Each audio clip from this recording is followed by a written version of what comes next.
Good morning, everybody.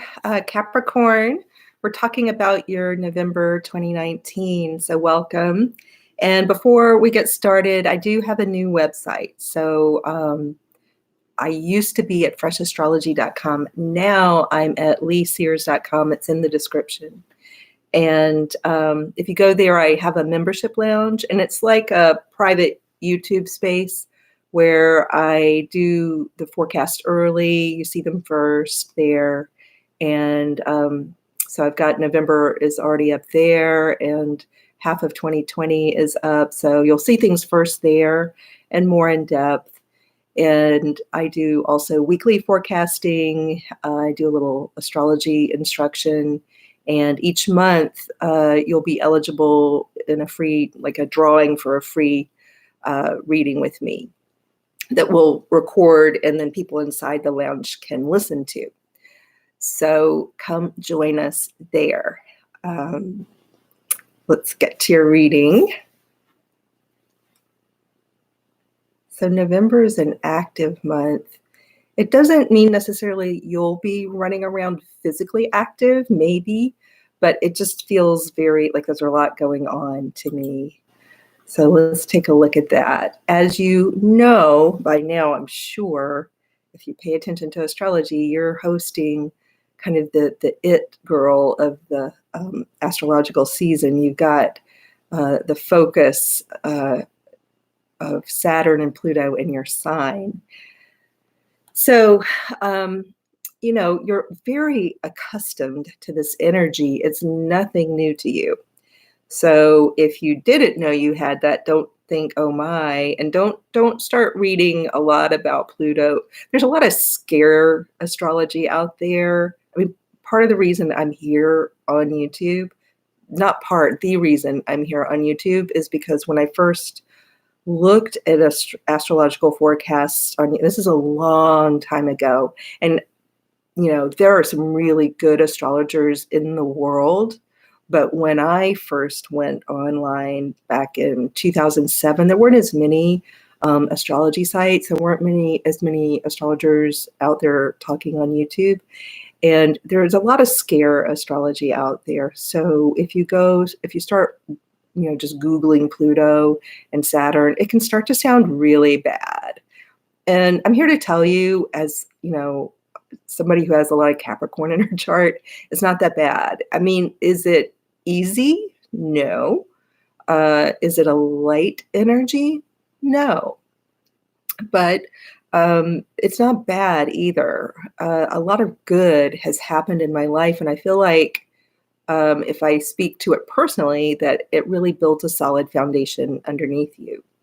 And that includes emotionally, your thinking, the way your thinking is. Maybe your material life could have a more solid foundation feel. It depends, on where you are in life and how you use this energy, because it does have its heavier aspects to it. You have to live with the energy of Pluto, and everybody in the zodiac, everyone on the planet is living with this, but you're carrying it in your sign. So you know what it feels like. What have you been doing with your life since 2009? And especially, so that's one thing to look back to. Another year to look back to would be like 2017 and 2018, kind of in there. What kind of transitions were you making at that time? And that gives you an idea of what you've been doing with this energy. So early in the month of November, on November 5th, I'm just going to do 4, like in the membership lounge on my site, I go in a little deeper to other things going on, but I'm just going to narrow it to 4 here. So Mars square Pluto. So again, you're hosting Pluto in your sign. Mars square Pluto is happening November 5th. So if we take a look at that, to see where it hits your chart, we know that in your first house, you have Pluto, and Mars is in your 10th house of career and public identity, the way the public sees you, maybe the way a boss sees you. And so when you have Mars up here, square you, essentially, you can work with it in different ways. You'll probably find there's a lot of energy going into your work. Your energy is focused on work and what you're doing in your career, and that's where you have energy available to you. You may also come across, an angry man or an angry somebody, or expectations that feel challenging to you. Is that the worst thing in the world? No. Who has the power in the situation, Pluto or Mars? I would say Pluto. So remember, you have the power. That's not to mean that, don't interpret that you have the power over someone. It's not, you're not going to squash someone. I don't mean to use it in like in kind of a way of retribution. Aha, I have the power, I will squash you. Not that way. But just to remember that you hold a lot of power personally, holding your emotions in check, holding space powerfully for the moment. Whatever moment arises, you have the power. You just always remember that. And again, it's not power over someone. I mean, people can try to use it that way. Do I recommend that? No. Especially with Mars active, you're going to maybe find that it doesn't work so well with Mars pitted kind of in a way that could be challenging to you. But just remember, you have the power always, but especially in this situation. And like Pluto really is, they say Lord of Underworld, but really what that means metaphorically is Pluto is holds a lot of deep space. It holds a lot of your underworld, so to speak. So if you just look at your own, like there's the upper world, you're out and about in public and kind of how people see you. And then there's your underworld, right? You have an underworld. Pluto lords over that. And you're holding it in your sign. You're also holding Saturn, the teacher, the strong, seasoned teacher, the knowledgeable person who has knowledge through experience. And you're holding those. So you have those energies. Quite frankly, when you walk around meeting people and interactions with people look at you, and you may not feel this way inside, but people look at you and feel like you have the power. Some people are intimidated by you. So just remember, in the situation, you have the power, but you can hold it, rather than like lashing out, which is Mars. You get to not stuff it down and sweep it under the carpet, but you have space to hold it, if that makes sense. So that's in the early part of the month. And then the full moon is November 12th. And let's look at that. So the sun at this point in the month is still in Scorpio. The moon is in Taurus. And this axis in your chart governs your 5th house and 11th house. There's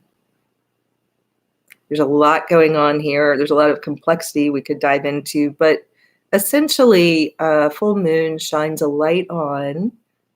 It can do several things. It can shine a light on and things can come to illumination, be illuminated. And then things can come to fruition and closure. But fruition is like a harvest, a gathering of fruit, the good stuff after laboring. So, think of that in terms of childhood too. You can kind of use that metaphor for anything going on. Like, what have you labored over that you would like to come to fruition? Think of it that way. This axis covers pathways towards your future, gathering groups together, and affiliating with groups, kind of getting out and rubbing elbows and influential people. So gathering fruit there. So it could just be there, maybe shining a light on, after all that you've labored over, you can see a shiny pathway, to your future, doors opening, sort of thing. In the 5th house, it literally could be labor. Some of you could be, that kind of fruition. You literally could have a baby. Also, it could be a creative project coming to fruition. You're gathering the fruit from that. And it's a type of closure too. You've done all the work and here's the harvest. It can also seem sometimes we don't look at it like harvesting, gathering the fruits of our labor. Sometimes we see the situation as closure, it just ends. But especially with the fifth house implicated, I would pose the question: is even if something seems like just an ending, isn't there some fruit there for you? Isn't there like a bounty of fruit there for you, metaphorically? So, and also you could see, I think children, you could see if you have children, no matter what age they are, having labored over some kind of, children go through phases of, hardship at school or whatever, or maybe socially, and then maybe some things coming to fruition there, where you're like, we're after all this labor, we see the fruit, maybe with some endeavor for a child, maybe romantically after all this work, trying to work out something with a romantic partner, or trying to find dates, or, whatever your love goal is. And after working in some way, you have the fruit, you can gather the harvest of that. So it just depends on what you've been laboring over. But think also creative project, or if you've started a business or something, fruits from that. So let's look at our third date here in the month is Venus conjunct Jupiter on November 24th. Usually quite nice. Oh, hi, good morning, Brandon. How are you? So Venus conjunct Jupiter, November 24th. Let's take a look. So this is just on the cusp of your first house. This is happening at, it looks like, if my eyes are seeing it properly, 28 degrees Sagittarius in the 12th house, just on the cusp of your first house. So it could be like a brilliant idea, like the $1 million idea. So mark that day on your calendar. Ideas you get on that day, maybe you should act on. Prepare to act, because you are nearing the end of the whole shadow Mercury thing. Mercury has been retrograde during this month. I don't like to focus on that. I feel like it's old news. Like, yeah, okay, Mercury's retrograde, fine. We go through it 3 times a year. It's like a part of life. So I don't feel like we have to harp on it. I talked about it in October, or maybe in the lounge. I forget, because I'm doing 2 sets of forecasts. I may have talked about the membership lounge. I don't remember. But anyway, but it could be the $1 million idea, because with Venus and Jupiter, those are the 2 planets you really look to symbolize, abundance and perhaps financial reward. But it's back in your area of ideas, something you're working on in private, or an idea. If it's not exactly that, it could just be a moment of feeling really, really good, really, really satisfied, really rewarded internally, spiritually. There may be a spiritual component here, a strong spiritual moment. I also see that this has a link to Uranus, and it's hard to restrain myself just in these 4 aspects, because I see the whole chart. But there may be a moment of strong sense of satisfaction around something you've created, in the 5th house, or a child, some kind of fruition with a child on the 24th. But like, it's a feel-good moment for sure. Then the new moon on November 26th. Let's take a look at that. So when I'm quiet, I'm just shifting my gaze and trying to take it in. Okay, so the new moon on the 26th is in Sagittarius at the beginning of, 2 degrees.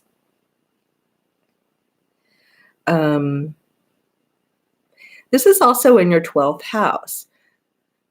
So it's like this is a high time of creativity for you in your mind. It's new ideas, new beginnings, but it's all taking place back in the 12th house. It could be a new spiritual pathway for you, a new spiritual endeavor, maybe. Or it could just be this is a time like really a time of harvesting of $1 million ideas for you. And if you're one of those people who's like offended by making $1 million, maybe it's your $2 idea. But don't. First of all, that's a whole other conversation. Like, what do you feel you're worth? That's a issue of self-worth. But you know, don't be put off by the number, a million. But it's your big idea. It's your brilliant idea. Maybe it's you're not as interested, some of you, in making $1 million, but maybe you'd love to raise $1 million for a cause. Maybe you'd love to raise $1 million. Maybe it's your big philanthropic, meaning you're gonna do for the good of many. Maybe this is your big bright idea to do that. So you can use the brilliance, the genius of this energy in a variety of ways. But it's a time of bright ideas, light bulb moment. This is your genius, your time of genius. So what is it about for you? But it's definitely like a part of your fertility and creativity.